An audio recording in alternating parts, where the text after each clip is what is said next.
Hi everybody, this is Inspire Profit Network 30-day video challenge, day number 2.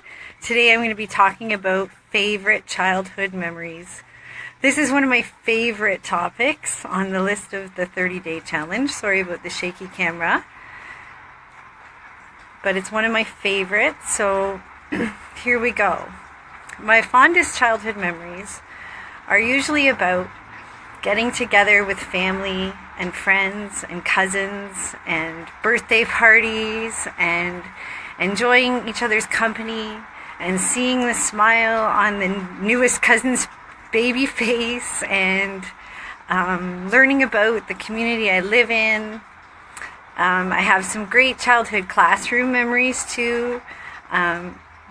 Reading things together, learning things together, taking school bus trips, and going to interesting places like Scanado. I fondly remember taking long walks on the trails around Ontario with my mom and dad. I remember the first winter I learned to skate on a pond near where I lived, and the skates that I wore belonged to either my mother or one of my aunts and were probably the skates that they learned to skate in. I remember seeing them hanging in my grandmother's place in Sparta and how the leather was all crackled from age, but I loved those skates and I loved learning how to skate.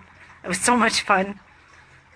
I also remember the togetherness of the people I went to school with and how much we accomplished as a team.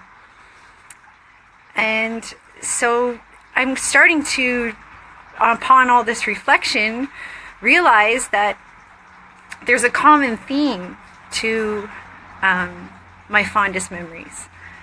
And it has to do with sparking the imagination and having that feeling of love and togetherness and accomplishment. Those kinds of things are what life is made of. And it's having to reflect on those things has made me realize why I've made some of the choices that I've made in my life. Because I want to bring myself closer to those things that I love the most. So I've moved back to a small town where I went to school for many years. I bought a home that has heritage to it and belonged to my parents before I owned it. I take my family on tours of the area and we explore the trails and read all about the wildlife and the history of the area. And these are things that help us to remember.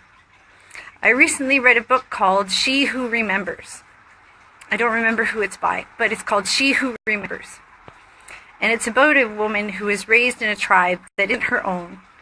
And she travels across Arizona and has the trials and tribulations of an ancient tribal member would have on such a great journey.